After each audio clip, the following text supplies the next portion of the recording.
Hey kids, Flexing Teacher Weber here. Hope you're having a good day. We have been working on the multiplication of decimals, and I wanted to do a quick video to show sort of the progression we've been doing.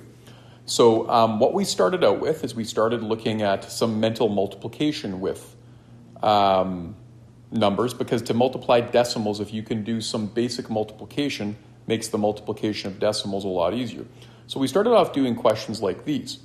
For example, questions where you're multiplying a single digit by a number that ends in 0. All you do is cover up the 0 and do the basic fact, which is 4 times 8, 32. And then you add on that 0 that you covered up, and that's 320. And it works for larger numbers as well, like 9 times 3,000. Just cover up those zeros and do 9 times 3, and that's 27. And then tack on the zeros that you covered up for 27,000.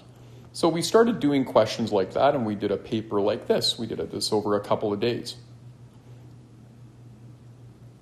We also looked at questions where both numbers might have zeros, and it's the exact same idea.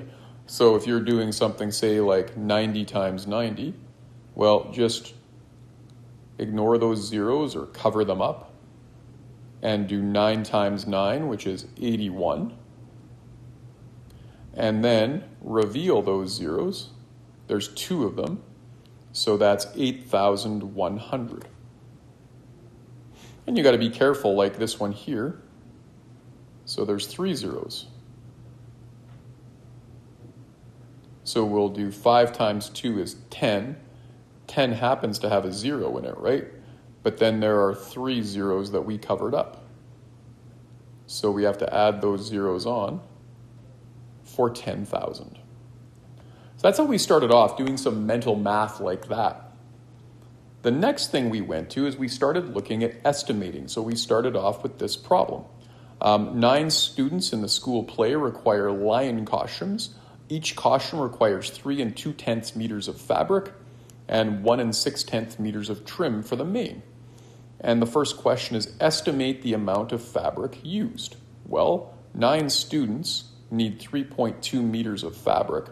So we could do 3 2/10 plus 3 2/10 plus 3 2/10 plus 3 2/10 plus 3 2/10 plus 3 2/10 plus 3 2/10 plus 3 2/10 plus 3 2/10. But that's way too time consuming, right? 9 groups of 3 2/10. So what we should do is we should use a multiplication question, 9 times 3 2/10. But of course, we were asked here to estimate. Estimate means an approximate answer. So what I asked the kids to do is I asked them to picture 3 2/10. Got a number line here. On one side of the number line is 3, the other side is 4.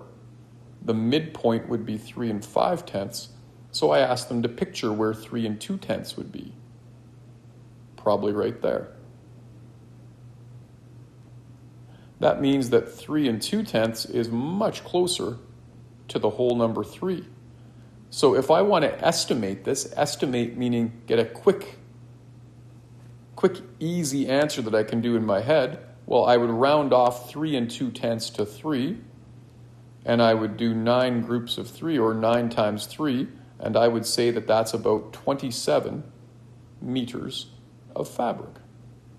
So that's what we started doing next. We started estimating. And if I estimated how much was needed for the trim, well, the trim is 1 6/10 meters for each kid. So you would estimate what 9 groups of 1 6/10 is. Well, again, if you picture 1 6/10 on a number line, here's the whole number 1, here's the whole number 2, the midpoint is 1 5/10. So 1 6/10 would be right here, which means it's closer to 2. So if I want to estimate this by rounding off, I might say that 9 times 2 would be a decent estimate. And 9 times 2 equals about 18 meters of trim. So that's what we were focusing on first. We were focusing on estimating. And we did a bunch of questions together like this in class. So we'll do a couple more. If I want to estimate each product by rounding, 2 times 7 and 7/10. Well, I want to round off that 7 and 7/10 so that I can do an easy estimate in my head. Well, to estimate 7 and 7/10, I might put it on a number line. Here's 7. Here's 8. The midpoint is 7 and 5/10. So 7 and 7/10 would be about there. And of course, it's closer to the whole number 8. So what I can do is I can say, well, an easy way to estimate this question would be 2 times 8. And 2 times 8 is equal to 16. So 16 would be our estimate. Let's do one more. If I wanted to estimate 3 and 625 thousandths times 8, I would round off 300 and 625 thousandths to the nearest whole number. It's between 3 and 4, but it's closer to 4. And 8 is already a whole number, so a good estimate here would be 32.